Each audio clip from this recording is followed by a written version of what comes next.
हरे राम राम राम हरे हरे हरे कृष्ण कृष्ण कृष्ण हरे हरे हरे राम राम राम हरे हरे हरे कृष्ण कृष्ण कृष्ण हरे हरे हरे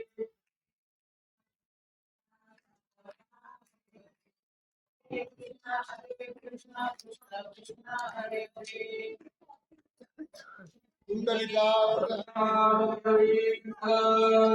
मी ज्ञानदेव तुकाराम पंडितनाथ भगवान की जय माऊली ज्ञानेश्वर महाराज की जय जगद्गुरु तुकाराम महाराज की जय शांती धर्म एकनाथ महाराज की जय संत श्रेष्ठ श्री नामदेव महाराज की जय जो महाराज की जय सद्गुरु साईनाथ महाराज की जय सद्गुरु स्वामी समर्थ महाराज की जय सद्गुरु गजानन महाराज की जय अवधूत चिंतन श्री गुरुदत्त सर्व संतन की जय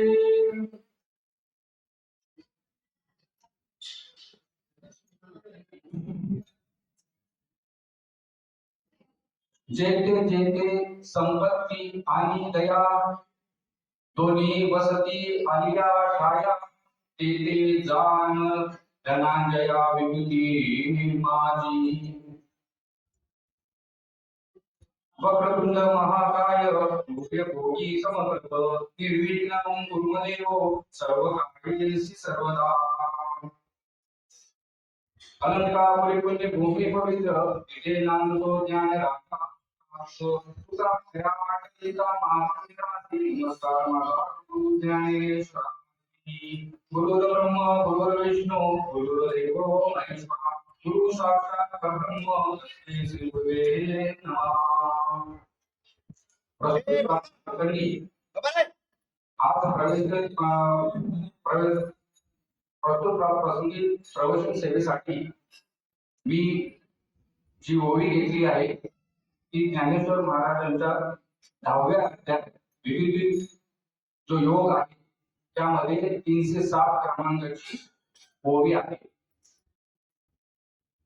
ओवीचा सरळ भावार्थ आहे की जेथे जेथे संपत्ती आणि दया ही असते त्या ठिकाणी परमेश्वराचे अस्तित्व असतं आणि त्याला विभूती आपण म्हणतो.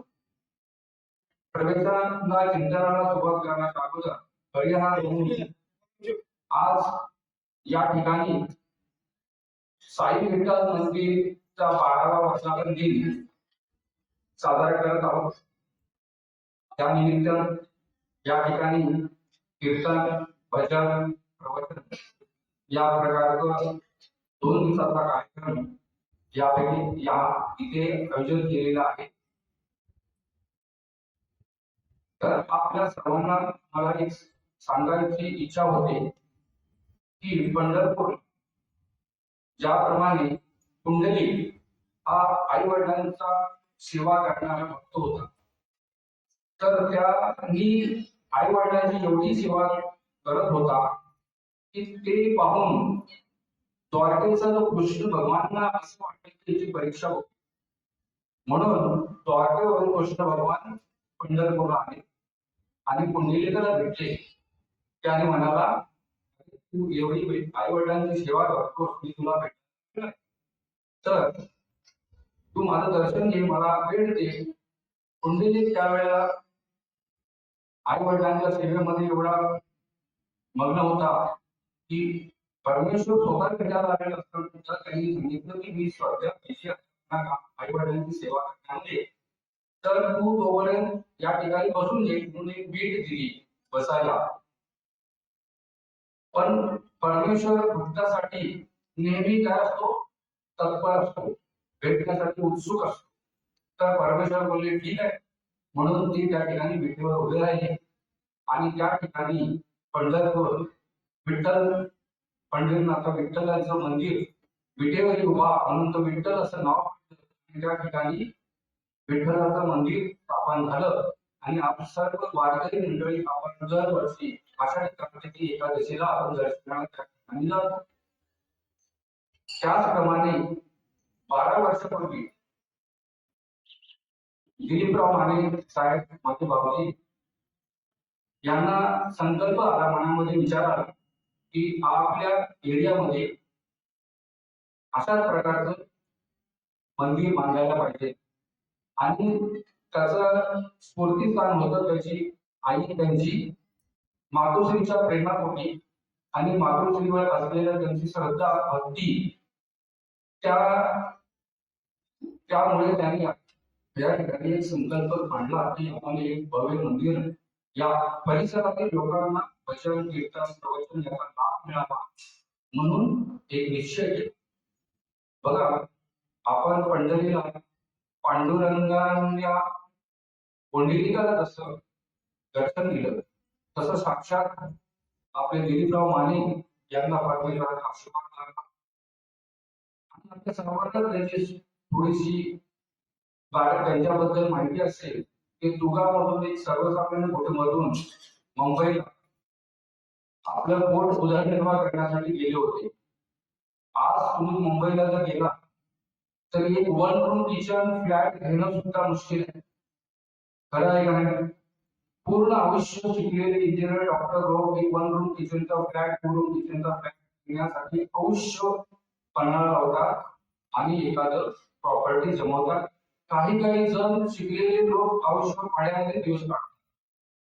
आता तुम्ही म्हणा हे काय आम्हाला सांगताय, तसं सांगायचं उद्देश त्या व्यक्तीने ही बघा किती मोठी मंदिर या ठिकाणी भव्य मंदिर स्थापना केली, संकल्प केला की मला आपल्या एरियामधील लोकांना परमेश्वराची भक्ती करता यावी. जे वयोवृद्ध लोक आहेत, ज्यांना पंढरपूरला जाता येत नाही त्यांच्या वयामुळे, काही लोकांना वेळेमुळे आणि काही लोकांना आर्थिक प्रॉब्लेममुळे पंढरपूरला विठ्ठल भगवानाचं दर्शन घेता येत नाही. तर मग ते सर्व भाग्य त्यांना मिळावं, त्यांच्या जीवनात समृद्धी यावी, शांती यावी, समाधान यावं. कारण परमेश्वराच्या भक्ती शिवाय समाधान या जीवनामध्ये लागणं शक्यच नाही, हे त्यांनी जाणलं. कारण त्यांना तसा अनुभव आला आणि त्यांनी तो संकल्प ठरवला आणि परमेश्वराच्या कृपेनं या ठिकाणी विठ्ठल मंदिर उभारलं. आणि आज 12 वर्षापासून आपण त्याला सर्व भजन, कीर्तन आणि प्रवचन याचा आपण लाभ आता मी बघतोय. सकाळी 12 वाजल्यापासून तुमच्या सर्वांच्या अंगाचे भक्तिमय वातावरण आणि एवढ्या गोड आवाजामध्ये तुम्ही लगभग 5 तास कंटिन्यू गायन करताय भगवजनांचे, भगवानची भक्तीचे 9 प्रकार माहिती आहे. त्यामध्ये श्रवण, कीर्तन, त्यावेळी कीर्तन म्हणजे काय, गायन, भजन, आपल्या मुखातून परमेश्वराचं भजन, कीर्तन, प्रवचन, गायन, सेवा तुमची 5 तास झाली. कोणाच्या कृपेमध्ये? दिलीपराव माने साहेबांच्या त्या संकल्पनेपासून झाली. आणि त्यांना ही स्फूर्ती कुठून मिळाली? विठ्ठल भगवान कुणाच्या प्रती दिली? त्यांच्या आई वडिलांवरती श्रद्धा होती, प्रेम होती. तर ती दया परमेश्वराने माने साहेबांवर दिली आणि माने साहेबांनी ती दया आपल्याला केली. या ठिकाणी अभंगाचा जे पहिलं वाक्य आहे, संपत्ती आणि दया दोन्ही वसती आलिया माया, तेथे जार धनंजया विवेकी माझी. आता श्रीकृष्ण भगवाननी अर्जुनाला या ठिकाणी सांगितलं की अर्जुन, भगवद्गीता कुठे सांगितली? युद्धामध्ये का सांगितली? अर्जुन युद्ध करायला तयारच नव्हता. त्यावेळेला याला सांगायची गरज पडली की मी काय युद्ध करू, की तुझ्या समोर जे युद्धासाठी समोर तुझे जवळचे लोक बसलेले आहेत त्याला मी कसं मारू? तर त्यांच्या ठिकाणी सत्ता आहे, संपत्ती आहे, दयाभाव नाही. का नाही? कारण कृष्ण भगवान ज्यावेळेला कौरव पांडवांचं युद्ध सुरू व्हायच्या अगोदर दूत म्हणून गेलेले, त्यावेळेला शांती प्रस्ताव म्हणून मांडण्यासाठी कोणाकडे गेले? कौरवाकडे गेले. आणि त्या ठिकाणी श्रीकृष्ण भगवान म्हणाले की पांडवांचा राज्य मिळण्याचा अधिकार आहे, ते राजा बनू शकतात, त्यांचा पहिला अधिकार आहे, त्यांना तुम्ही राज्य द्यायला पाहिजे. पण दुर्योधन ऐकायला तयार नाही. मग काय बोलले की ठीक आहे, कमीत कमी 5 गावं तरी तू पांडवांना देऊन टाक, म्हणजे युद्ध होणार नाही. पण तेवढी त्यावेळेला दुर्योधन काय म्हणला की मी सुईच्या टोकावर बसेल इतकं प्रॉपर्टी सुद्धा मी देणार नाही. म्हणजे एक छोटीशी दया सुद्धा करायला दुर्योधन तयार नाही. परमेश्वर ते राहील का हो? नाही राहील. त्यामुळे शेवटी महाभारतासारखं युद्ध झालं का? कारण कौरवाकडे सत्ता होती, संपत्ती होती, राज्य होतं, सगळं ऐश्वर्य होतं, दया नव्हता. आणि त्या ठिकाणी जिथे दया नाही तिथे परमेश्वराचा काय होतं, अपकृपा होते, कृपा होत नाही. आणि मग त्या व्यक्तीचा वस्तूचा काय होतो, नाश होतो.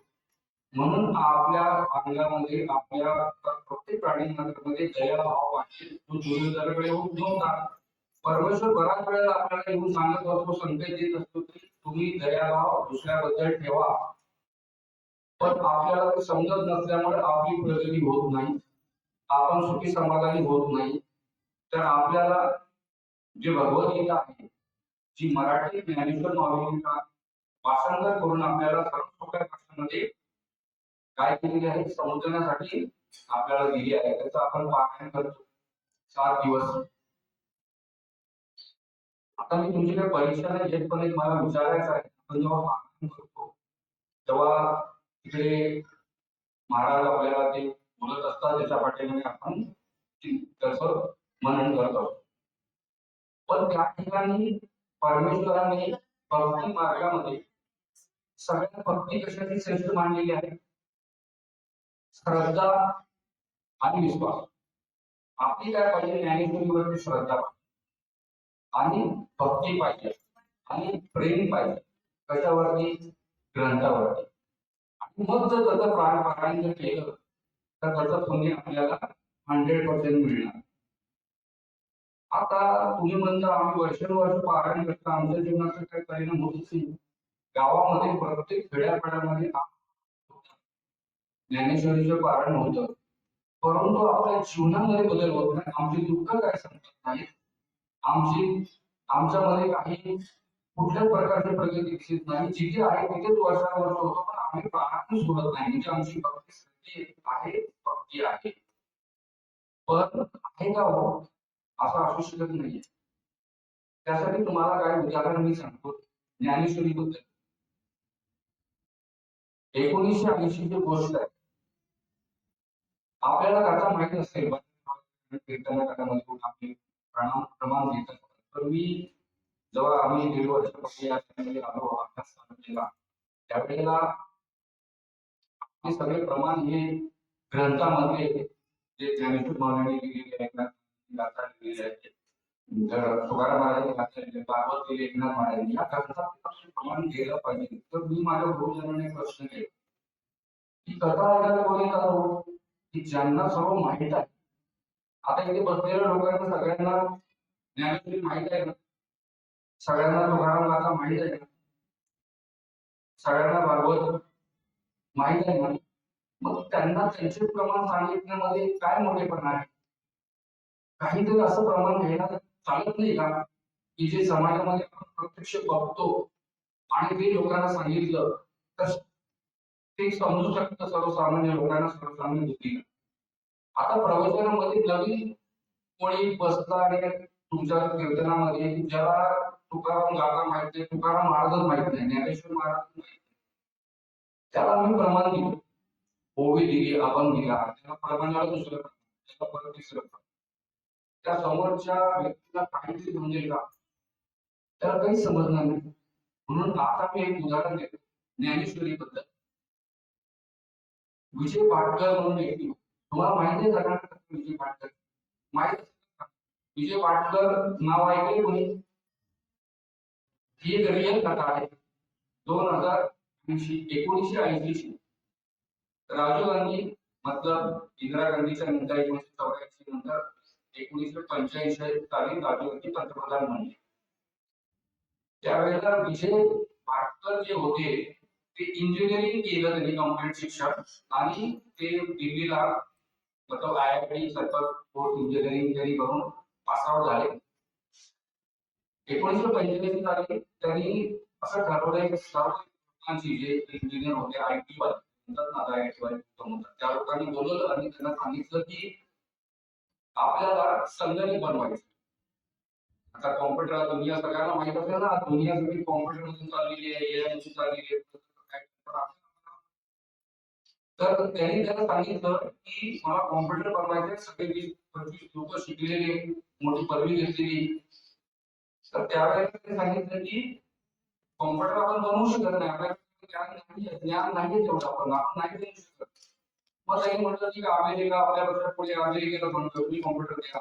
सुपर कॉम्प्युटर पहिला जो कॉम्प्युटर बनला सुपर कॉम्प्युटर तुम्ही सगळ्यांनी एकदम मन लावून ऐका, कारण आपल्या जीवनात पारायण करून परिवर्तन का होत नाही याचं मी एक उदाहरण सांगणार. तर त्यावेळेला काय झालं, त्यांनी सांगितलं अमेरिका मला द्यायला तयार होत नाही. मग ते म्हणजे आपल्याला काहीच ज्ञान नाही, तर हे बनणार कसं? ते म्हणजे काही करा, पण आपल्या देशामध्ये कॉम्प्युटर बनवायलाच पाहिजे. आता मी कॉम्प्युटरचा इंजिनिअरिंग या लाईन मध्ये असल्यामुळे तोच प्रमाण घेतोय. तर त्यावेळेला काय केलं की आपल्या वडील त्यांचे वारकरी होते, त्यांचा पूर्ण परिवार हा वारकरी संप्रदायाशी जुडलेला होता. विठ्ठल पांडुरंग विठ्ठलाचे सर्व भक्त होते. बघा कृपा कधी पण पिढ्या येते. तुकाराम महाराजांची 7 पिढ्यापासून या लाईन मध्ये होते म्हणून तुकाराम घडले आणि जगत बुडून त्यांना पदवी मिळाली. बरोबर आहे ना? आपण ह्या पिढीमध्ये चालू केलं तर कमीत कमी या पिढीमध्ये नाही तर पुढच्या बऱ्याच पिढ्यामधून त्याचं प्रत्येक आपल्याला येईल. तर थकायचं नाही, झोकायचं नाही, दुखायचं नाही, आपली भक्ती चालूच ठेवायची. जे कीर्तन आपण केलं एवढ्या थकवलेले असताना सुद्धा माझं प्रवचन ऐकलंय, सगळे धन्यवाद तुमच्या सगळ्यांचे. तर या ठिकाणी आपल्याला सांगायचं आहे की त्या ठिकाणी त्यांनी वडिलांना सांगितलं की असं मला राजीव गांधींनी करायला सांगितले, कसं काय करायचं, हे अशक्य आहे. मग ते बोलले की अशक्य आम्हाला करायचं नाही, आम्ही वारकरी लोक आहेत, विठ्ठल पांडुरंगाचे भक्त आहेत, ते काम करा. आजपासून ज्ञानेश्वरी वाचायला चालू. पण कशी अतिशय भक्तिभावाने, अतिशय भक्तिभावाने त्याच्यामध्ये एकदम जीव जोडून वाचायचं. आणि त्यांनी ते काय केलं, साखरे महाराजांचा मठ आहे तिकडे गेले आणि तिकडे त्यांनी काय केलं, ज्ञानेश्वरी वाचायला सुरुवात केली मन लावून. कारण काय होतं, देशाचा प्रश्न आहे हो, तुमचा आमचा संसाराचा चालायचा, आमची प्रगती पैसा मिळण्यासाठी स्वातंत्र्य काय मिळणार नाही. ज्या वेळेला आपण आपल्या ज्ञानाचा उपयोग दुसऱ्यासाठी करणार म्हणून ज्ञानेश्वरी वाचली तर आपल्याला 100% तसं फळ मिळल्याशिवाय राहणार. आपण आपल्यासाठी मागू नये. तरी मी पुढे थोडं सांगेन की दुसऱ्यासाठी म्हणजे पुन्हा देशासाठी कधी प्रार्थना केली ज्ञानेश्वर महाराजांनी, तसं ज्ञानेश्वर महाराजांनी पसायदानामध्ये विश्वेश्वराकडे प्रार्थना केली जगाच्या कल्याणासाठी. आणि विजय पाटकरांनी परत आपल्या देशाच्या कल्याणासाठी ज्ञानेश्वर महाराजांकडे आणि ग्रंथ वाचायला.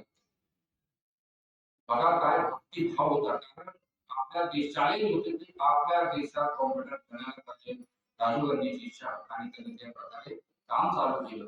दररोज ज्ञानेश्वरी वाचायची, काम चालू करायचं. त्याला काहीच कळायचं नाही, काहीच सुचायचं नाही.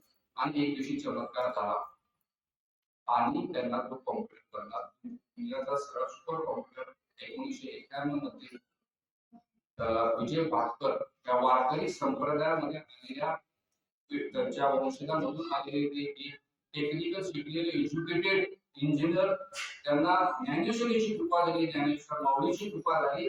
आणि पहिला त्यांनी काय केला, कॉम्प्युटर बसून देशामध्ये पहिला सुरुवात स्वदेशी कॉम्प्युटर झाली की ज्ञानेश्वरच्या ग्रंथाची काय आहे स्थापना आहे. त्या पद्धतीने आपलं पारायण या गावागावामध्ये होईल, तेवढी भक्ती त्या ठिकाणी पाहिजे. दुसरं उदाहरण ज्ञानेश्वर माऊलीचं घेऊया. ज्ञानेश्वर माऊलींनी सांगितलं विश्वच माझे घर, प्रत्येक कणाकणामध्ये परमात्मा आहे. तर मग तो भाव आमच्याकडे येतो का? तो भाव आपल्याकडे येत नाही. आम्ही कीर्तन करतो, प्रवचन करतो, भजन करतो, पण भाव आहे का? नामदेव महाराजांच्या कीर्तनामध्ये विठ्ठल भगवान येऊन नाचत होते. आमच्या प्रवचन कीर्तनामध्ये भगवान यायला पाहिजे एवढी भक्तीनं तुमचं बोलणं पाहिजे, जेवढी भक्तीनं तुमच्या तितकीनं आत्म्याच्या तितकीनं ते बोलणं असेल तर तुमच्याकडे परमेश्वर आल्याशिवाय राहणार नाही. तुमच्या जीवनामध्ये कल्याण झाल्याशिवाय राहणार नाही. 100% हे आहे. तर त्याचं एक उदाहरण काय झालं की जेव्हा शक्तिपिताकडे त्याचं प्रमाणपत्र गेले ते संन्यासीच्या मुलांना एका ब्राह्मणाचा त्याला हे देत होती, प्रमाणपत्र मिळत होतं की तुम्ही प्रवचन कीर्तन ज्ञान काय करू शकत नाही. त्यांना थोडं वाईट वाटलं होतं त्यांच्या जेव्हा ज्ञानेश्वर म्हणून. त्यावेळेस शक्तिपिताकडे जेव्हा सभा भरली त्यांनी सांगितलं की जे तू बोलतोस ज्ञानेश्वर म्हणलेला हळूहळू वाचमध्ये त्यावेळेला बरेच त्यांच्या हालअपेष्टा झाल्या. त्यांनी हालअपेष्टा बोलल्या आणि आपल्यासोबत ज्ञानेश्वरी हा महान ग्रंथ आपल्यासमोर ठेवला. त्याच्यापासून आपलं कल्याण करायचं आपल्याला समजत नाही. आम्ही ज्ञानेश्वरी वाचतो तितक्याच भक्तिभावाने आपली वाचली नाही जात तो आमचा त्यावेळेला त्यांनी काय केलं, रेड्याच्या मुखी वेणे बदलले. आम्ही तुम्ही तर माणसं आहे, तर आम्ही जर ज्ञानेश्वरी जर मनापासून घेतली तर आमच्याकडे किती कुठलं ब्रह्मज्ञान आमच्यामध्ये मिळेल. आमच्याकडे अक्षय कर्म होतील, चमत्कारिक कर्म जसे विचार वाटतात तो चमत्कारिक कर्म झाला आणि त्या प्रकारे आमच्या जीवनामध्ये म्हणजे तो बदल होणार आपल्याला शांती. तर त्याच्यामध्ये काय आहे की संपत्ती आणि दया मी मुद्द्याकडे तर संपत्ती म्हणजे काय आपण समजून आपल्या सगळ्यांना माहिती संपत्ती म्हणजे काय, पैसा. पैसा पाहिजे की मला पैसा नको असं आहे का? प्रत्येक जण आपल्या मुलाला काय सांगतो, बाबा कशी आणि पैसा कमव. कोणी हे नाही म्हणत तू ज्ञानेश्वरी वाच आणि ज्ञानेश्वर महाराज बन, कोणी म्हणतं ते. मग आपण पारायण कीर्तन करून काय मिळतं, संपत्ती जशा वेगवेगळ्या प्रकारच्या आहेत त्याच्यामध्ये ज्ञान मिळवायचं ज्ञानेश्वर त्याला म्हणतात. ज्या सर्वश्रेष्ठ आहे जे जीवनामध्ये सर्वात श्रेष्ठ आहे ती झाली विभूती. 12व्या अध्यायामध्ये विभूतीचे योग जे सांगितलेले आहे त्याच्यामध्ये सर्वश्रेष्ठ आरतीमध्ये ऊर्जामध्ये काय सूर्य ही विभूती. आपण सूर्याला विभूती म्हणतो पण या ठिकाणी आपण ज्ञानेश्वर माऊलींच्या ग्रंथाचं जर आकलन करायचं चिंतन करायचं तर त्याच्यामध्ये एवढा बारकाईने अर्थ आहे की आपण ते समजू शकत नाहीये. म्हणून आपल्याला त्याची प्रचिती येत नाही. कशी की त्यांनी सांगितलं सूर्य हे ईश्वराचे रूप आहे. सूर्यापासून जी अग्नी उष्णता आणि प्रकाश जे मिळतं ही शक्ती आहे आणि ती शक्ती म्हणजे विभूती आहे. म्हणजे काय झालं, ह्या शक्त्या सूर्यामध्ये आहे. सूर्य परमेश्वर आहे, त्याचं रूप आहे, ते दिसतं डोळ्याने. पण त्याच्यामध्ये जी शक्ती आहे कुठली शक्ती आहे, त्याच्यापासून प्रकाश मिळतो, त्याच्यापासून उष्णता मिळते. ह्या त्या शक्ती म्हणजे परमेश्वर. पण या शक्तीचा उपयोग कुणाला होतो, सूर्याला होतो का? आपल्या सर्वसामान्य सर्व जीवसृष्टीतील वनस्पती पशु पक्षी प्राण्याला त्या उष्णता आणि त्या प्रकाशाचा आपल्याला उपयोग होतो. जर सूर्य नसते तर तुम्ही आम्ही जीवसृष्टीमध्ये कुठलाही प्राणी करू शकणार नाही. मग आपल्याकडे सदैव सूर्य नारायण आपले भगवान रूप ते प्रकाश आणि उष्णता देत असतात. पण आपल्याला त्याची परमेश्वर या रूपाने आपण त्याची कधी प्रार्थना करतो. 5 देवाच्या पूजा आपण सूर्यनारायणाची पूजा बरेच लोक त्याला जल अर्पण करतात. तर आपल्याला जे पंचमहाभूतापासून सर्व सृष्टी बनलेली आहे, कोणते कोणते आहेत पंचमहाभूत? मी सर्व माझ्यापेक्षा ज्ञानी आहेत, अनुभवाने मोठे आहेत, पण आपण त्याचं चिंतन करायला पाहिजे. भक्ती मार्गामध्ये पहिलं काय श्रवण, दुसरं काय कीर्तन, नंतर काय स्मरण. स्मरण नाही करत, कीर्तन केल्यानंतर स्मरण चिंतन करायला पाहिजे. त्या स्मरणामध्ये तुम्ही कीर्तन करू शकता, प्रवचन करू शकता, अभंग म्हणू शकता. पण कशापासून, चित्तापासून. खूप बारकाईने अभ्यास. किती लोकांनी इकडं विचार सागर वाचले, अध्यात्मामध्ये थोडासा आम्ही एवढं कीर्तन करतो, प्रवचन करतो, पारायण करतो, सगळ्यांनी काय करायचं विचार चंद्रोदय आणि विचार सागर सूक्ष्म जीवाचा अभ्यास सांगितलेला. सूक्ष्म जीवाचा तुम्ही नाही केला तर चालेल, पण आपल्या मुलांना त्याचा अभ्यास जरूर करायला सांगा. कारण आता काय बोलण्यासारखं खूप आहे.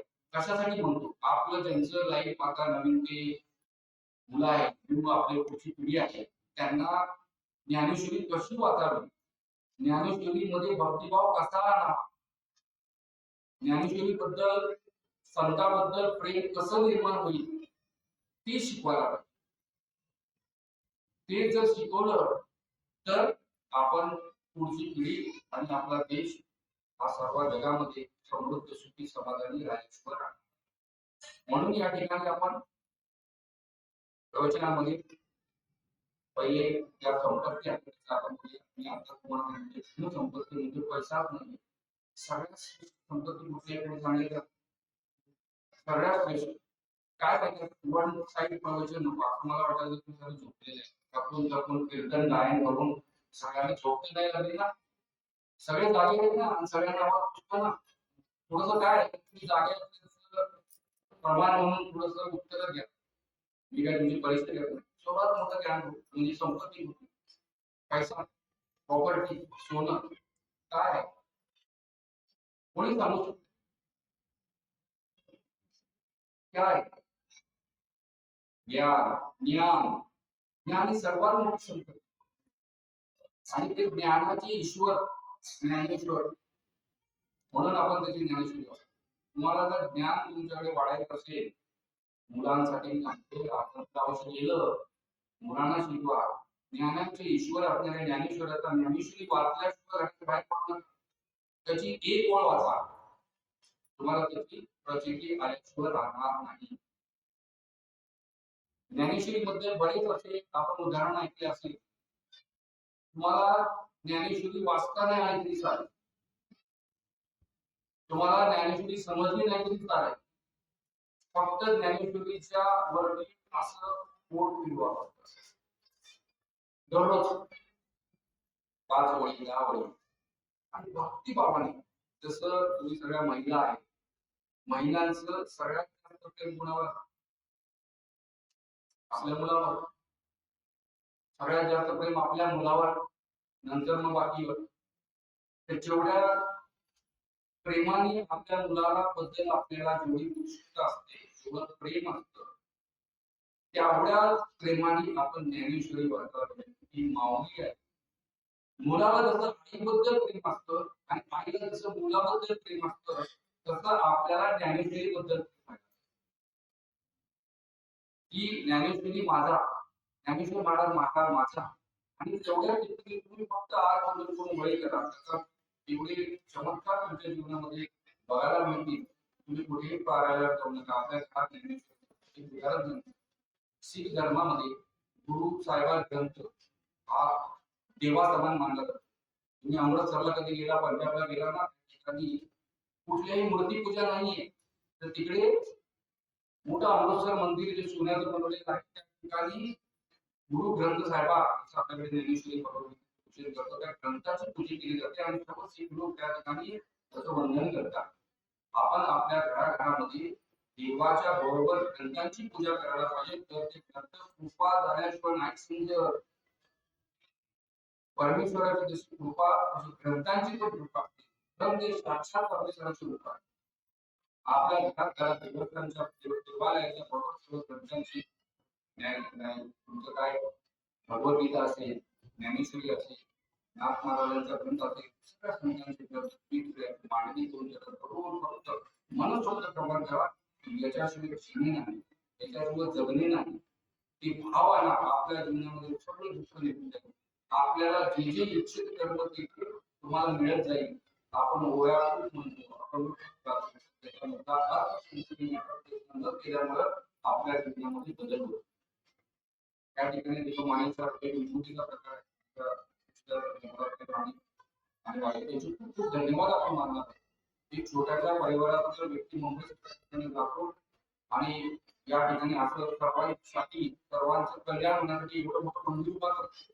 एवढी मोठी दया जसं ज्ञानेश्वरी कॉलनी पटायला दिला म्हणजे त्यांनी सर्वच देऊन टाकलं. म्हणजे तू ज्ञानेश्वरीचा काय प्रकार म्हणजे काय त्याला आपण काय म्हणतो देऊन ठेवून टाकला सगळं लुटून दिलं आपल्या सगळं समाजासाठी त्याचं या ठिकाणी आपल्याला उपयोग घेता यायला पाहिजे आणि त्याचा आपल्याला भक्ती करता यायला पाहिजे. पण आपण काय करतो देवाच्या भक्तीपेक्षा आमचा पैसा काहीतरी जास्त इंटरेस्ट असतो ते जर मिळाले तर आपण भक्त आम्हाला मनाच्या शांतीसाठी मनाच्या समाधानासाठी मनाच्या गोष्टीसाठी आता या ठिकाणी किती लोक आहेत ज्ञानेश्वरी वाचताना सुरू आले. कधी कुणाला ज्ञानेश्वरी वाचताना आनंद सुरू आले का? कधी परमेश्वराचं दर्शन घेताना आनंद सुरू आले का? मग आपली भक्ती काय आहे तुम्हीच बोलता. तुम्हाला विचारायला देतो आपल्याला अनुभव आल्यानंतर प्रवचनाने गादीवर बसा कीर्तन कारणे घालत जोपर्यंत आपल्याला शास्त्राचा होत नाहीये अनुभव कधी येत नाहीये तोपर्यंत त्यांनी चिंतन करायला किंवा प्रवचन घालत. आमच्या जीवनामध्ये मला काही वर्षापूर्वी त्या प्रवचनाला पहिला अनुभव आम्हाला आम्ही वृंदावनला गेलो. कृष्ण भगवानची जन्मभूमी मथुरा त्याच्या बाजूला वृंदावनला गेल्यानंतर आम्हाला अनुभव होतो.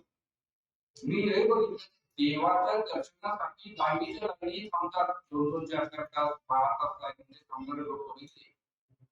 कारण त्याच्यापैकी कोणता भाव असतो हा त्याला पण जिवंत व्यक्तीबद्दल रात्रभर लाईनीमध्ये थांबणारे लोक पहिल्यांदा रात्रभर रात्री 10 वाजल्यापासून किती वेळ लाईन मध्ये थांबवले पूर्ण रात्र पण थांबणारे व्यक्ती कोण लहान मुलापासून म्हाताऱ्या व्यक्तीपर्यंत ज्याला उठता बसता येत नाही अशा व्यक्ती पण लाईनीमध्ये बसलेला आहे. कुणाचं दर्शन घेणार मी उत्सुकता करतो. आपण तिकडे कृष्ण भगवानचं दर्शन घ्यायला आलो काय चमत्कार. तिकडे आम्ही लॉज बुक केले होता तिकडे ही अशी लाईन रोडवर 10 वाजल्यापासून लोक थांबले आणि येतो ते दोन्हीच्या दोन्ही येतात.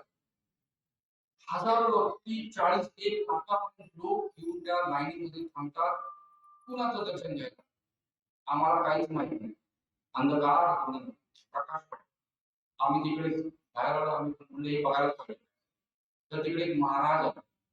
सगळ्यांच्या डोळ्यामध्ये आनंद असतो. सगळ्यांच्या अश्रू बघून आमच्या पण डोळ्यात आनंद असतो. काय तेज काय रूप काय ज्ञान. तर त्या व्यक्तीचं नाव आहे प्रेमानंद महाराज. तुम्ही युट्यूब वरती जर कोणाला फॉलो केलं तर प्रेमानंद महाराज तुम्ही युट्यूब केला नंतर मला ती व्यक्तीच माहित नव्हती. मी म्हटलं आला आम्ही कृष्ण भगवान आणि माझ्या डोळ्यातून अश्रू येतात थांबतच नाही.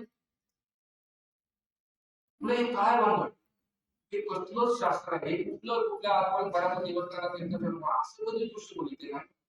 आणि परिस्थिती अशी आहे की जी लाईन परिक्रमा मार्ग गेली तरी वृंदावनाला गेलं प्रेमानंद महाराजांचं दर्शन घेऊन आपल्या आनंदाचा अनुभव घ्या. त्याला म्हणतात परमानंद. आपल्या जीवनामध्ये प्रेमानंद महाराजांकडून आम्हाला परमानंद मिळतो. अक्षरशः डोळ्यात रोडावर असे रोडवरती तिथे परिक्रमा मार्ग तुमच्याकडून 5-6 किलोमीटर अंतरावरती होता आणि तिथे लोक त्याच्या स्वागतासाठी रांगोळ्या काय फुलं काय गाणे काय कीर्तन काय जिवंत माणसाची एवढं प्रत्यक्षात परमात्मा परमेश्वर आहे काय वाटतं.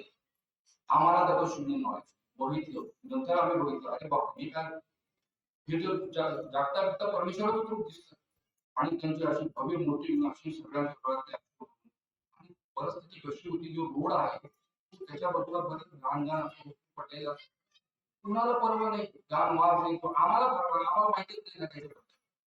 जोपर्यंत तुम्हाला ज्ञानेश्वरी बद्दलचं प्रेम उत्पन्न होत नाही तोपर्यंत तुम्हाला त्याच्याबद्दल तिथं त्या महाराजाबद्दल आम्हाला काय माहिती नाही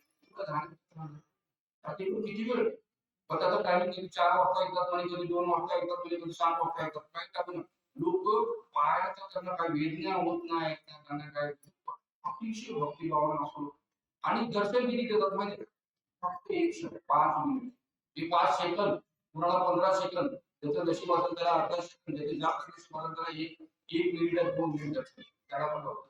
आम्हाला म्हणलं परमेश्वराने या ठिकाणी यासाठी चांगलं वाटतं की भक्ती काय असते ते तिथे कळतं. आणि तिथून मग आम्ही म्हटलं की चला ही मार्गामध्ये असं मी आहोत कधी एवढा आनंदी शिकलो नाही. मला आनंदच कधी कळला नाही. परमानंद काय असतो कधी गाड्या बघितल्या, घोड्या बघितल्या, पैसा बघितला, सगळं ऐकलं आमच्याकडे देवाच्या कृपेने आमच्या आई-वडिलांच्या कृपेने सगळं काय होतं. पण हे असा आनंद कधी भेटला. तर तो आनंद मला दररोज पाहिजे. का नाही वाटणार की आपल्याला कोणाला वाटेल की दररोज मला आनंद मिळाला पाहिजे. की काही न करता घरात बसल्या तर तो आनंद मिळवण्यासाठी आम्ही पुण्यामध्ये पारमार्थिक सेवा प्रतिष्ठान एक संस्था आहे. 1.5 वर्षापूर्वी तिथे जॉईन झालो. त्याच्यामध्ये आम्हाला 3 वर्षाची डिग्री प्रवचन कीर्तन करण्याची डिग्री आम्ही तिथे अभ्यास करतो आणि त्या ठिकाणी आम्हाला खूप दुसरं आनंद मिळेल. त्या ठिकाणी जी लोक होते सभासद होते आणि अशीच लिंक मीनाक्षी आमची पत्नी तिला मिळाली भरपूर आम्ही या फक्त इंस्टॉलमेंट त्याच्यातून मिळालेले काही काहीतरी शिकवतात काहीतरी प्रवचन भेटून तर तिथे जॉईन होता. तो ग्रुप एवढा भारी भेटला की त्याच्यामध्ये 5वा ऑफिसर नाही काही मला म्हणून नाही फॉरेस्ट ऑफिसर जिल्ह्याचे कमिशनर ते त्या ग्रुपमध्ये नाही मला त्यांचं पदाचं नाही. त्यांच्या घरात वारकरी संप्रदाय होता. वडिलांनी सांगितलं मुलाला किती मोठा ऑफिसर असताना किती संपत्ती कमवली असेल पण शेवटी तू वारकरी बनायचं. जसं गौतम बुद्धाला सांगितलं की तू संन्यासीही बनेगा लहानपणीच त्याला नाही की तू संन्यासी बनेगा तू त्या भक्त बनेगा गौतम बुद्ध. तसं त्याला सांगितलं तू वारकरी ते अजून पण सर्व्हिस त्याच्या आपल्या वडिलांचा श्रीमंत झाला वडिलांचं वचन आटोपे म्हणून त्यांनी त्या वारकरी संप्रदायाचं काम चालू केलं. पहिल्यांदा भेट झाली मला काय माहिती कोण आहे ते आले मी त्यांना नमस्कार केला मला मी आता शेतातील लोक कसे नमस्कार करतात हाताला भेटलं तेवढंच बरं त्यांनी शासकांनी काय मोठे मोठे नवीन जॉईन करतात आपल्याला आपण अलंकार घ्या नवीन नाम काय नंतर मला हा ऑफिसर जिल्ह्याचा कमिशनर फॉरेस्ट कमिशनर वन विभागाच्या एवढा मी माझा अहंकार करण्यास होत आपण काहीच नाही तुझा अहंकार घेऊन बसतो तो करता हात आपला पुढे चुकायचं नाही. महिला मंडळासाठी खूप गरजेचं आहे साफसुथरे रिलेशन असतात मुलांचे रिलेशन असतात पुढे उलटी सुद्धा रिलेशन चाललं त्या माणसाने काही करत नसताना वाटली प्रकारची इकडे कोण कोणाचं अहंकार गाळून टाकावा लागतो भेदभाव आपण ठेवतच नाही नाही तर अशा प्रकारची प्रथा आपल्याकडे आहे कारण सगळ्यात मोठ्याचं आपलं जो वाईट होत असतं कशामुळे होतं सगळ्यात दुर्गुण तो अहंकार तो जात सगळे कोण सुधरेल पण अहंकार कधी जात तर त्याला दया बुद्धी आजपासून माझ्या ज्ञानेश्वर माऊलीच्या या भूमीमध्ये पूर्ण जीवन कसं जगावं तुम्ही चांगला अभ्यास आहे माझ्या अल्पबुद्धीने मी थोडंफार तुम्हाला समजून सांगण्याचा प्रयत्न करत परमेश्वराने जशी जशी मला सांगा पण तुम्ही या वाक्याचा अर्थ जर समजायला गेला तर पहिली विद्या पहिली संपत्ती आहे ज्ञान असं ज्ञान मिळालं जे मनाला शांती समाधान लागेल ते आहे ग्रंथाचं वाचन परमेश्वराची कृपा 10 वर्षाची तपश्चर्या 11वी-12 मध्ये टॉपर आला आणि तो पूर्ण इंडिया मधून 1000 रँकिंग मध्ये रँक मिळवून IIT-ला भेटला. कोणाची कृपा अभ्यासामुळे झाला अभ्यास कर्मला शिवाय तुम्हाला फळ मिळणार नाही पण जोपर्यंत परमेश्वराची साथ मिळत भक्ती मिळत नाही आणि तिथं दुसरा प्रत्येक आमच्या जीवनात आत्मनिर्भर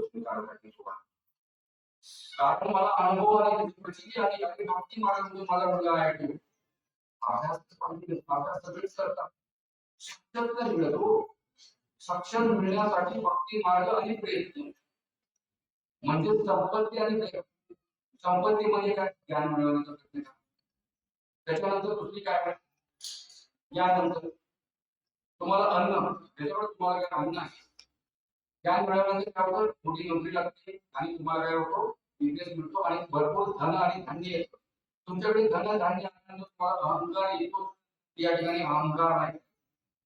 उदाहरण तुकाराम महाराजांकडे सावकारीचा बिझनेस करतो, त्याला माहिती आहे ना सावकारीचा बिझनेस करतो. तुकाराम महाराज मागणं आपल्यासाठी तुकाराम महाराज जगद्गुरु तुकाराम महाराज म्हणते कथानी वाचा सावकारीचा बिझनेस करतो. व्याजाने पैसे द्यायचे, वडील वाटत धंदा, वडील वारले, त्यांनी तो बिझनेस चालवला आणि व्याजाचा पैसा चालू दुष्काळ पडला, प्रचिती आली. अरे सर्व लोक मराठा उपाशी मराठा काय करायचं? दया, संपत्ती आणि दया ते जान धनाजया विनती माझी परमेश्वराचा साक्षात करतात. आणि नाही सर्व समाज म्हणतोय, सर्व समाज धडपडतोय आणि माझ्याकडे धडधडीने भरलेला धान्य आहे, सगळ्यांच्या लोकांची व्याजांची संपत्ती घेऊन बसले, ते पैसे द्यायचे त्याच्याबद्दल सगळं काय घ्यायचे ही सगळी संपत्ती माझ्याकडे नाही, लोक माझ्याकडे माझ्याकडे पाप आहे. देवाला त्याची दया किती झाली आणि तुझ्या ठिकाणी दया होणारच. आणि त्यांनी सगळं धनधान्य आणि ती सगळं संपत्ती वाटून झाले. घरात स्वतःच्या घरात खायला अन्न नाही, पण त्यांनी शेवटच्या अन्नापर्यंत जगत बोलत होता महाराज. म्हणून आपल्यामध्ये ती दया बुद्धी पाहिजे. जोपर्यंत दया बुद्धी नाही, म्हणजे तुमच्याकडे जे असेल ज्ञान असेल तर ज्ञान द्या, धन असेल तर धन द्या, अन्न असेल तर अन्न द्या, तुमच्याकडे जे असेल त्यात तनबर द्या, सुईच्या टोकावर बसून घेतलं तरी द्या, नाहीतर कृष्ण भगवानचा भोग झाल्याशिवाय जाणार नाही. दुर्योधनासारखी आपली अवस्था जर करायची नसेल तर 5 गावं तरी द्या. ह्या सगळ्या प्रकारातून आपल्याला बिझनेस शिकायचं आहे. जी तुमच्याकडे पण द्यायचं कुणाला? तिथे क्वेश्चन मार्क सगळ्या द्यायचं कुणाला? ज्याला गरज आहे त्याला. एकाने भरलेलं पण भरलेलं माणूस त्याला जेवढं जेवढं म्हणून करायचं त्याचं पण मिळेल. एवढं त्याला जेव्हा म्हणायचं आणि उपाय ठिकाणी आपण त्या भेटायला आपण काय करतो, आपण त्या ठिकाणी आणि एखादा श्रीमंत माणूस असतो तो भूक जेवून आलो त्याला फळ दिलं नाही जेवून मोठा माणूस याला खावं काम होईल मला त्याला माहिती होतं आपण सेवा. आणि गरीबाला दया नाही, जिथे दया नाही तिथे परमेश्वर नाही. गरजू व्यक्ती शोधत राहा, चहास मिळत तो क्षण सोडू नका आणि आपल्याकडे परमेश्वराची कृपा सुरुवात करा. सोपा मार्ग घेऊन आणि तुम्हाला माहिती आहे देण्यामध्ये जेवढा आनंद आहे घेण्यामध्ये नाही, पण तो आनंद आम्हाला लहानपणापासून शिकवलाच नाही. जसं कीर्तनामधून द्यायला त्याच्यामध्ये मला आनंद आहे. दिल्याने वाढते, घेतल्याने कमी होते. सूत्रच माहित नाही आम्हाला. आम्हाला वाटतं फक्त सुख घेत राहू, संपत्ती घेत राहू, सगळं घेत राहू, दुःख येणार. तुमचा परिणाम दुःख आणि काय नष्ट जाईल. द्यायला सुरुवात करा. आज प्रवचनामध्ये एकाने जरी याप्रमाणे देण्याची तुम्ही भावना ठेवा, देऊ नका, फक्त मनामध्ये भावना ठेवा मला द्यायचं. पण आता आपल्या एवढ्या वर्षापासून जे संस्कार एकमेकांमध्ये जर काही गाणं घेणं पण निश्चित आपण मला द्यायचं जे असेल ते द्यायचं, हळूहळू द्यायचं. चिंतन करावं पाहिजे. चांगल्या गोष्टीचं चिंतन केलं तर ती गोष्ट प्रत्यक्षात आपल्याला अस्तित्वात होईल आणि परमेश्वराचा वाद अस्तित्व आपल्या विभूतीची आपल्याकडे जाणीव असल्यामुळे तो तर आपल्या काही लोक असे म्हणतात माझ्याकडे संपत्ती नाही, माझ्याकडे ज्ञान नाही, माझ्याकडे काहीच नाही, मला घ्यायचंय. असे पण काही व्यक्ती आहेत मला काहीच नाही, परमेश्वराने कलाबंद दिलेला आहे आणि तो देण्याचं जर सोय केलं तर ते उदाहरण देतो. KFC म्हणून एक कंपनी आहे, KFC म्हणून KFCचा माणूस 65 वर्षाचा टेक्निकल उदाहरण 65 वर्षाचा धंद्यामध्ये सगळं अपेक्षा एवढं मुलगा सोडून गेला, बायको सोडून गेली, सगळं सोडून गेलं म्हणजे आता मला पूर्ण काळ झाला नाही, बायको सोडून नाही, सगळ्यांनी सोडून गेली. आता मला मनामुळे योज भेटला म्हणजे काय झालं बाबा काय म्हणतोस काय राहिलं ते जीवन अपयश, पैसा नाही, अडचण नाही, धंदा नाही, पाणी नाही, सगळं आता म्हणजे असा होऊ शकत. परमेश्वराने प्रत्येक माणसाच्या त्यांनी काहीतरी गुण दिलेलाच असतो. तुला काय येते बरं, काहीतरी येत असत, मला काय येत मग जगतोच. इतके दिवस तुला सगळं सगळं जगतोस, काय नाही मी खातोच होता, तू बायको नाही का, तुला खाऊ पण लागलं, पैसा पण नाही म्हणून धंद्यामध्ये नुकसान. मी एक वस्तू बनवता येते मला आणि ती मी बनवतो आणि एक गाव खाऊन जीवन जगवतो, पण आता ते पण मला बनवायला पैसे नाही. येतं बनवायला, ठीक आहे मी पैसे देतो, तू घेऊन मला खाऊ. त्याने ते बनवलं खाल्लं, आता एक काम करतो, त्यांनी त्याला द्यायला मी मागितलं मला त्याला दे, आणि त्यांनी त्याला दिलं, खाल्लं, संतुष्ट झाला. त्या मित्राचा आशीर्वाद त्याला मिळाला आणि त्यांनी त्याला सांगितलं तुझ्याकडे हा परमेश्वर, तू हा पदार्थ बनव आणि लोकांना द्यायला सांगितलं.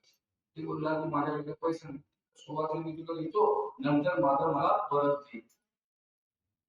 त्यांनी ते सगळ्या अमेरिकेची गोष्ट सगळ्या प्रकार द्यायला वाटायला पाहिजे आणि लोकांना एवढे आवडले एवढे आवडले एवढे आवडले आणि त्याचा बिझनेस वाढला, एवढा वाढला.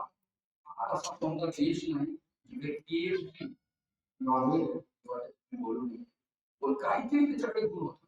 त्याने ते पदार्थ बनवले आणि चित्रामध्ये श्रीमंत. जो माणूस 65 वर्षाला मराठी होता, तो आश्चर्याने भोगतोय किती मोठं प्रचिती आहे.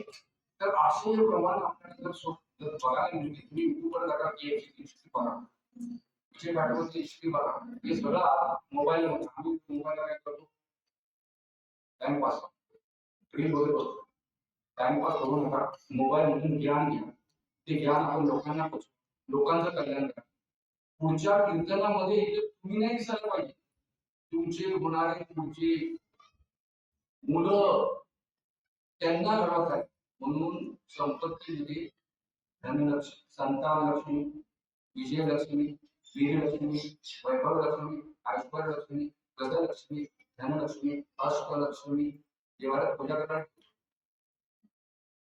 आपली गावाची पूजा करायचा अर्थ समजून घ्या ना. संतान संपत्ती आहे, जर त्याचं भलं करायचं नसेल, त्याला भलं करायचा प्रयत्न करत असेल, त्याला ज्ञानेश्वरी वाटायला असेल, त्याला कीर्तनात आणू शकत नसेल, तर तुम्ही संतान करण्याची ती संतान करण्याची तुमची पात्रता नाही. लग्न करायचं म्हणून करायचं, संतान करायचं म्हणून करायचं, संतान ही देवाची संपत्ती आहे, त्याला त्याची पात्रता बनवण्याचा प्रयत्न करा.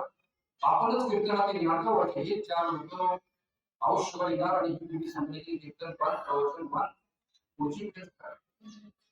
तुम्ही काय बनवलं, तुमच्या केलेल्या संपत्ती सगळ्या एका दिवसात तुमची पुढची पिढी काय करेल काय नाही करेल. मग घराघरात ऐकायला मिळतं माझी सुनत सुख आपली आहे ना, लहानपणापासून त्याला बाळ दिली का, आम्ही दिली, झालं कल्याण. म्हणून मुलाला निर्व्यसनी, आज मुलामध्ये निर्व्यसनी मिळणं म्हणजे कठीण काम आहे. मुलगा निर्व्यसनी करावा का, परमेश्वर त्यांनी परमेश्वराला त्याला शिक्षण शिका, कृषी नाही शिकला नको, परमेश्वराला सोडायचं नाही, जातीला सोडायचं नाही, हिंदाला सोडायचं नाही. कीर्तनामध्ये बस, नाम घे, मनशांतीसाठी लोकांना मदत करण्यासाठी मदत भाव त्याच्यामध्ये निर्माण केला, दया त्याच्यामध्ये निर्माण केली. परमेश्वर पाच झाला आणि तो एक एक स्त्री असतात सपत्सप करत आज त्याच्याकडे सर्व आयुष्यमान त्याला मिळाले. म्हणून आपण कीर्तन सेवा करण्यासाठी नाही तर मग मी पण आता मला काय म्हणणं, आम्हाला संसारातून वेळ मिळत आणि त्याचं बीज रोवलं तर तुझं झाड येणार ना, जे फळ लावलं त्याचं फळ मिळणार. तुम्ही मुलांना त्या प्रकारचे संस्कार आपल्याला करायचे, त्यांना कीर्तनाला इकडे येऊ द्यायचं, आपल्या सुनांना कीर्तनाला घेऊन यायचं, आपल्या मुलांना कीर्तनाला घेऊन यायचं, पुढच्या नवीन पिढीला आपल्याला कीर्तनामध्ये आणण्यासाठी आपल्याला ज्वलंत उदाहरण कीर्तना प्रवचनामधून आपल्याला मांडावं लागतं. कारण लोकांना आळंदीला गेलो, परवा माझा सुनील होता आळंदीला, त्यांना म्हणलं इकडे ज्ञानेश्वर माऊलींची आळंदीला जायचंय ना, रिक्षेवाला म्हणलं कुठली आहे, कोण ज्ञानेश्वर, ज्या ज्ञानेश्वर महाराजांनी 16व्या वर्षी भगवद्गीताचा श्लोक आपण वाचू शकत नाही संस्कृत मध्ये, भगवद्गीता संस्कृत मध्ये वाटतात त्या छोट्या बालकांनी भगवद्गीतेचा संस्कृत ग्रंथ मराठीमध्ये त्या ठिकाणी अभ्यास करतो. जे ब्रह्माचं ज्ञान सगळं जीवन जगण्याचं ज्ञान महाराजांचे आम्ही फक्त पारायण करतो. त्याच्यावर फक्त बोलतो. त्याच्यामध्ये शक्ती 5 शक्त्या अग्नी, पहिला आकाश, 2 मिनिट घेतो. पहिला आकाश, दुसरी कुठली आहे वायू, बरोबर बोलतो ना का चुकीचं तुम्ही मार्गदर्शन करणे. दुसरी आहे वायू, तिसरी आहे अग्नी, त्याच्यानंतर काय जल आणि लास्ट क्रम कसा लावला. ब्रह्मांडामध्ये पंचमहाभूतांनी सगळं सृष्टी बनली. सगळे म्हणतात पंचमहाभूतातून सृष्टी बनली. तुम्ही आम्ही सगळे सगळं पंचमहाभूतातून बनलो. म्हणून तर ज्ञानेश्वर महाराजांनी वेळ का होता त्याचा आत्मा माझा आत्मा वेगळा नाही. सगळे हे शरीर मध्ये परमेश्वराची रूप आहे. सगळ्यांचा आत्मा एकच आहे. आपल्याला दुसऱ्याच्या मनातली भावना समजत नाही. घराघरामध्ये क्लेश वाढत लागले, घराघरामध्ये वाद वाढायला लागले, कारण आपण दुसऱ्याची भावना ओळखण्याची आपली मनाची बौद्धिक और मानसिक पातळीच नाही. कारण आम्ही ग्रंथाचा अभ्यास केला. तुम्ही जर ग्रंथाचा तेवढ्या टिकलेला जर अभ्यास केला तर ज्ञानेश्वर महाराजांचा ग्रंथाचा अर्थ समजला, जी बुद्धी त्याला त्या 16 वर्षात दिली. आम्ही आम्हाला त्याचा अर्थ नाही समजतो. मी जेव्हा प्रवचनाला गेलो, आम्हाला आमच्याकडे विक्रीच काय आम्ही शिकलो, डिग्र्या घेतल्या, पैसे कमवले, हे ज्ञान आम्हाला माहित नाही. प्रेमानंद महाराजांनी चमत्कार घडवला आणि आम्ही इकडे नाही का असा ज्ञानेश्वरीचा काय पीस पाडला होता. त्याचा सगळा बारकाईने अभ्यास एका शब्दाचा अभ्यास. तर हे जेवढ्या संपत्ती आपल्याकडे त्यावेळेस केली त्याच्यामध्ये दया भावना घेण्याची दया, देण्याची दया. आता दया म्हणजे काय म्हणजे दया म्हणजे प्रेम, दया म्हणजे आपुलकी. या दोन व्यक्तीला दया लागते. आपुलकी आणि प्रेम. देवाला आपण काय द्यायला पाहिजे? फुलं, नारळ का पैसे? काही मुलीला म्हणून तिला 1 किलो सोनं टाकलं. काय ऐकता का तुम्ही? किलो किलो सोनं टाकतात, चांदी टाकतात, आपण पैसे टाकतात. देवाला हे पाहिजे का? देवाला काय पाहिजे? मन. मन हा मोगरा आपण म्हणतो करे तो अर्पण. देवाला मन मोगरा, मन म्हणजे फुल, मन म्हणजे सगळं. तुम्ही त्याचा मन अर्पण करा. आजपासून मी तुझा घरात बसून पण करू शकतात ना. काय बाळपण आमची नवरीने सोडतो घरात बसून म्हणा काळीची बसवणी करायची चित्त आपल्या म्हणतात एका ठिकाणी बसून चित्त चित्त म्हणायचं. चित्त मन मनाची पूर्ती चित्त मन पेक्षा सुद्धा चित्तामधून परमेश्वराला जाणारा पाहिजे. आपल्याला थोडासा व्याकरण पाठ आहे मन आणि चित्त. तर चित्तामधून परमेश्वराचं रूपांतर हनुमानाच्या ठिकाणी सारखे पडल्यानंतर परमेश्वर सीता आणि रामाचं दर्शन करतो. म्हणजे त्याच्या चित्तामध्ये म्हणजे आत्म्यामध्ये, मनामध्ये आणि आत्म्यामध्ये, चित्तामध्ये श्रीराम प्रभू आणि माता सीता कशी भक्ती पाहिजे. कशासाठी? हनुमानाला मैत्री कशी पाहिजे, अर्जुनासाठी देवाबरोबर मैत्री कशी पाहिजे. भक्ती युगामध्ये भक्तीचे 9000 प्रकारांची भक्ती सांगितली. सात्य भक्ती, अर्जुनासाठी भक्ती, मित्रासाठी भक्ती करा, दास्य भक्ती, हनुमंतासाठी करा. हनुमंताने जशी भक्ती केली तशी तुम्ही देवावर भक्ती करा. आणि 9 प्रकारांमध्ये तुम्ही भक्ती करता येईल. श्रवण कीर्तन उत्पन्न ठीक आहे. श्रवण कीर्तन स्मरण वंदन अर्चन हे सगळे आपण भक्तीच्या वेगवेगळ्या 9 भक्तीचे प्रकार आहेत का नाही ते करतो. पण त्याच्यामध्ये आपण चित्ताने मनाने करावं. हे सर्व मन भावना तर ती जर भावना आपल्यामध्ये आमचं जीवनाचं कल्याण आपल्या स्वतःचं आपल्या परिवाराचं आपल्या फॅमिलीमध्ये सर्वांनी या भक्ती मार्गामध्ये कधी पैसे कमवू नका म्हणू नका. त्यांना म्हणा तू नाही कमवले असं एखाद्या मुलाची जरूर होते कमवलं मी त्याला काय शिकवत आहे पैसे कमवत त्याला दिवस अभ्यास कर पैसे कमव आणि तो पण तुम्हाला म्हणून आम्हाला तसं म्हणजे गोड वाटेल का कोणाला गोड वाटेल मोठा जावा तुमची आम्हाला गरज नाही. तुम्ही तुमची आम्हाला गरज ओल्ड फर्निचर म्हणतात. नवीन जनरेशन मध्ये म्हणजे काय जुने फर्निचर आहे. मुली बघायला गेल्यानंतर मुली म्हणतात जुनी फर्निचर आमच्याबरोबर राहायचं नाही तर लग्न करावं लागेल. आपण जुने फर्निचर घालू हे आपल्या मुलांकडून फळ मिळालं शिकवायचं शिकवलं चुकीचं. कारण शिकवलं पैसे कमवायला, पैसेच कमवलं, पैशाची भाषा कमवणार तुम्हाला एक नाही तर तुला भविष्य नवीन कल्पना आहे. तुला कळली तुला मग तुम्हाला आता बनवलं तुझ्या 5 स्टार खाण्याचा आणि 5 स्टार टक्के पाची बर्तन मिळवी तिथे खायला मिळेल का ट्रेन प्रत्येक माणूस प्रेमाचा भोगेला आहे. परमेश्वराच्या प्रेमाचा भोगेला आहे. त्या 5 स्टारमध्ये आनंद मिळेल आपल्याला ज्याला आपण चांगल्या माध्यमातून त्याला लहानाचं मोठं त्याला काय दिलं म्हणून दिलं तुम्ही दिलं तुम्ही दिलं म्हणून सगळं त्याला अर्पण केलं आणि तो भाषा म्हणतो 5 स्टार सगळ्या सुविधा आहेत. मुलगा समोर आहे त्याचं प्रेम नाही छोटी माता पिता त्याच्यामध्ये अशा ठिकाणी जगायला तुझं ते प्रज्ञात हा तुझं संस्कार सांगायचं तर मला प्रेमाने ठेव आणि हाताची म्हणणार का नाही तुला जर एवढं तू मोठं केलं आणि आपण आम्हाला हे करतो काय खाली राहणार सांग ते आम्हाला नको आम्हाला आपली सृष्टी भागली तुझ्या कुणाला आपल्या मुलाची प्रेमाने तुझी भाकरी आवडेल का 5 स्टार हॉटेलमध्ये ते काय बर्गर तुझा काय म्हणतात ना नाव ते तशा वस्तू आवडतील का नाही ना आम्हाला आमच्या मुलाची प्रेमाची भाकरी जर तुम्हाला पाहिजे असेल माता प्रेम काय पाहिजे आपल्या मुला तुम्ही करून त्यांना सगळ्यांना अध्यात्मामध्ये घेण्याचं काम आपण आणि ते जर नाही केलं तर मग काही कीर्तनाचा उपयोग नाही करू आपण आपल्याला इथे सार्थक केलं तेवढाच झाला पण घरामध्ये गेल्यानंतर काय अशांती वादावाद असमाधान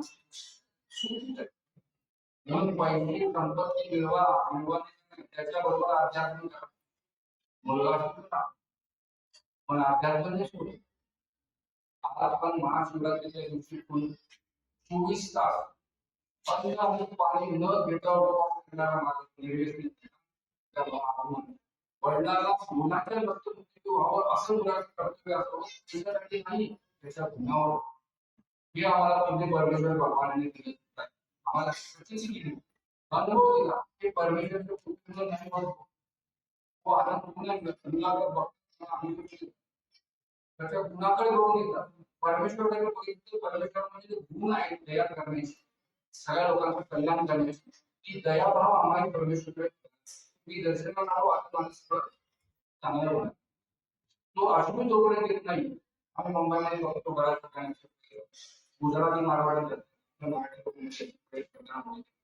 असे बघतात दुसरं काय दुनियाला दिसतच नाही तो अर्जुनाला जेव्हा मासाचा गोळा मारला तो गोळा मासा दिसायचा म्हणून त्यांनी मासा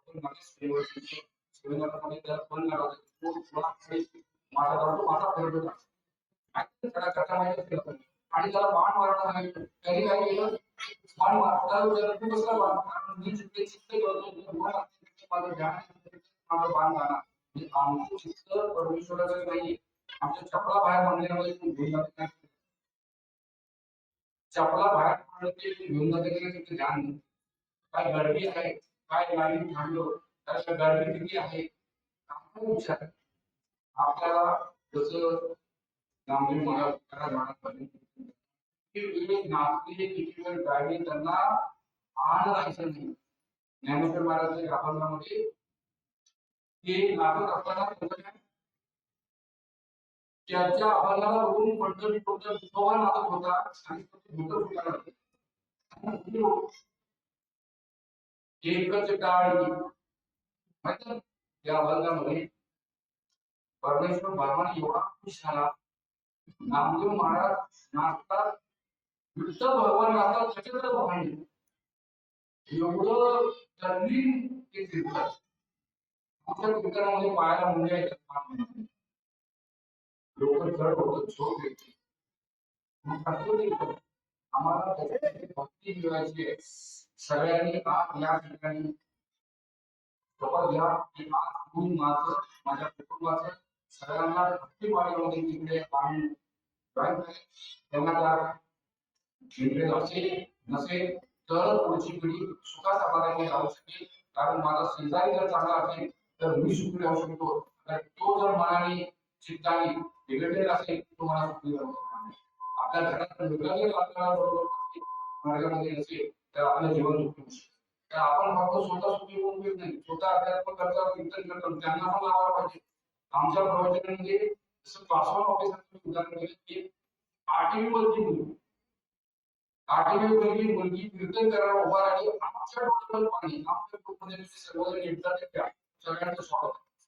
त्या कीर्तन जे तिने केलं त्या 8वी मध्ये मुली आम्ही नंतर बसतो धर्मच्या विषयावर काय कीर्तन काय म्हणजे भाव असतो असं बोलायला लागलं ना त्यांच्यावर आपण जास्त आम्हाला आणि आमच्या बहिणीची सुरू वाटते. तिचं जेव्हा ऐकलं अरे काय भाव, मग त्याला विचारलं अरे कसं काय ज्ञान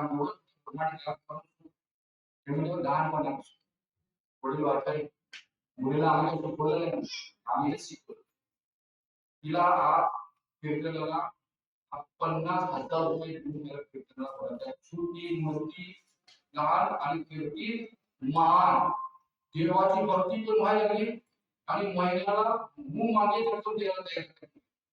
वैष्णवी ना विदर्भातून अरे बाप हे 50,000 नाही करोडो रुपयाची संपत्ती तिच्या, कारण ती भक्ती मार्गाने मिळालेला प्रसाद आहे. एक करोडो रुपये मिळतात ना त्याच्यामध्ये मोह माया वगैरे असतात, त्याच्यामध्ये संस्कार नसणाऱ्या मुलांचे करोडो रुपये कशाबरोबर आहे शिकण्यासाठी. ते काही आपल्या कामाला येणार नाही, संस्कार कामाला येणार नाही. त्याच्यामध्ये भक्ती पाहिजे, प्रेम पाहिजे, एकमेकाबद्दल प्रेम नसेल अशा संपत्ती आम्हाला नको आहे. प्रेमाने मिळालेली संपत्ती, प्रेमाने मिळालं तर आम्ही पाणी पाठवत नाही अशा घरात जाणं मला ते वाटतं आपल्याला योग्य नाही. तिकडे प्रेम नाही, तिकडे जीवन नाही, पण आम्हाला काय म्हणतो आमचे पैसा नाही म्हणजे जीवन नाही.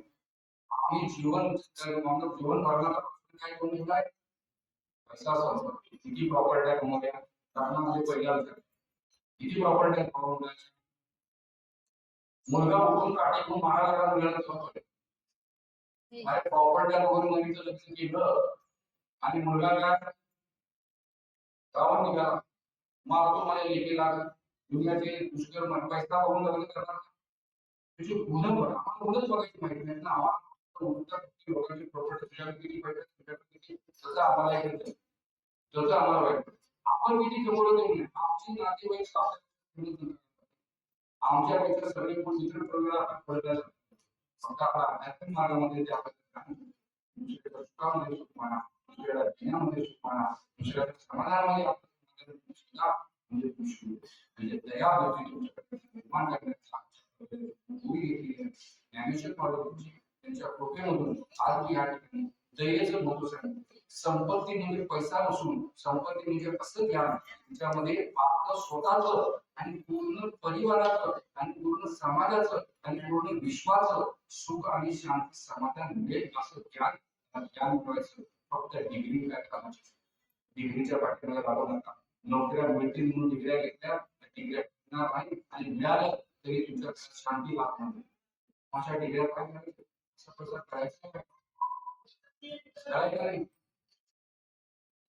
आणि सुधारणाचं फार उदाहरण सुधारणा कुठली भक्ती होती वगैरे कोणी सांगितलं.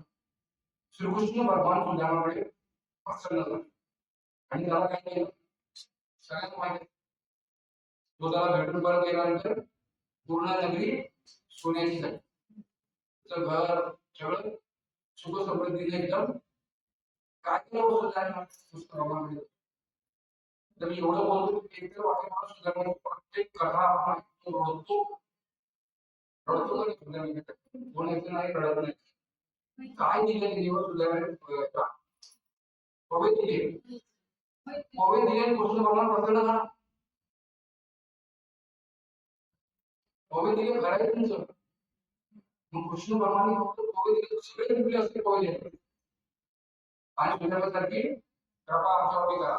सुधारणे पवे दिले त्याच्यावर जास्त दिले होते आणि ते पवे कसे दिले होते माहिती चार घराचे मागून सगळे मिक्स मल्टी पवे ते दिले एका मळलेल्या कपड्यामध्ये बांधून. कृष्ण भगवानला आम्ही म्हणतो आंघोळ करून पूजा करा मोडले नामदेव महाराजांचे ते आठवड बोलले आणि एक मळलेल्या डॉक्टर घेऊन परमेश्वर ज्ञानी करताय कृष्ण भगवान एवढे प्रसन्न झाले सोन्याचं चित्र बनवून दिलं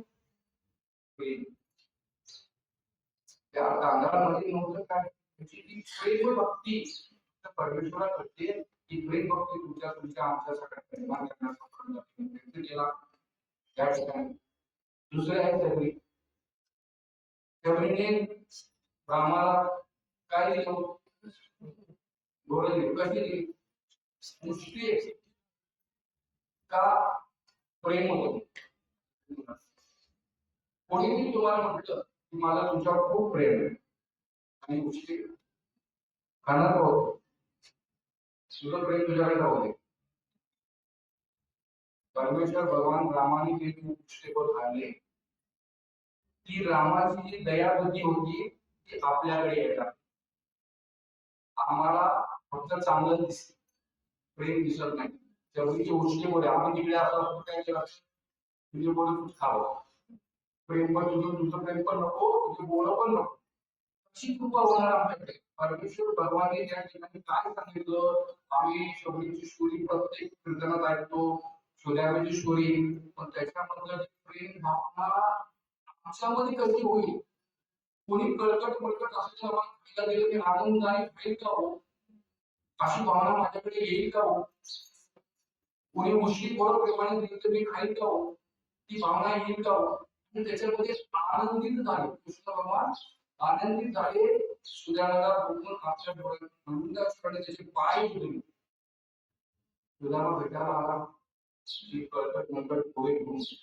ते घेऊन कृष्ण भगवानच्या डोळ्यातून अश्रू त्याच्याने आपल्या मित्राचे पाय धुतले सूर्य ऐकली विसरली घरात जायचं चालत असतात आमच्याकडे ती भावना काय येत नाहीये कोणीतरी असं सेवा करून दिलं तर आम्ही एक्सेप्ट करणार नाही डोळ्यात येणार नाही समुद्राशिवाय त्याला आपण देऊ अशा भक्ती येण्यासाठी एकमेव आहे परमेश्वराची प्रार्थना करा त्याच्यामधला भाव असला त्याच्यामध्ये प्रेम आणलं पण असं प्रेम माझ्यामध्ये कधीही देवा अशी प्रार्थना आपण त्याला पाठवत नाही पाहिजे कारण का सांगतोय कारण तो आनंद आपल्याला मिळायला नाहीतर कोणी चांगले चांगले गुण दिले पण मला शिकायला दिले आणि तिथे आपण खाली दिले तर त्याची पाप बुद्धी आपल्याला लागते पाप कर्म आपल्याला लागतात म्हणून श्रीमाने दिलेली गोष्टी बरोबर पण तुम्ही आहे पण वाईट विचाराने दिलेलं अन्न हे विष समान त्याच्यापेक्षा उपवास करा आपण सर्व जे करायचे तरी आपल्याला म्हणून कुठे घरी गेलं माणूस प्रेमाने दिलं तर त्या भांड्यात अशासाठी आम्हाला या सवयी आहे जे बदलायचे या सगळ्या कथांमध्ये प्रेम भाव होता या सगळ्या कथांमध्ये भाव तो माझ्याकडे येऊ दे ही प्रार्थना तुम्ही क्षणाला करा क्षणाला नामस्मरण करा नामस्मरणामध्ये ती शक्ती आहे ती शक्ती अशी आहे की तुम्हाला ही प्रेम भावना निर्माण करतेच अहो नामस्मरणामध्ये आणि त्या ज्ञानेश्वरीमधून लोकांचे कॅन्सर बरे झाले मोबाईल वापरा ज्ञानेश्वरी आणि ग्रंथ ऐकून कथा ऐकून कॅन्सर झाले आता मी ज्या प्रेमानंद महाराजांना दिलं 20 वर्षापूर्वी त्या प्रेमानंद महाराजांना सांगितलं होतं की तुमच्या दोन्ही पिढ्या खेळ झाले तुम्ही जास्तीत जास्त 2 या 3 वर्षापेक्षा त्या जगू शकणार नाही आज 20 वर्ष झालं दोन्ही पिढ्या खेळ असताना साक्षात परमात्म्याचा अवतार आम्ही समजतो अशा प्रेमानंद महाराज आज ठणठणीत आहे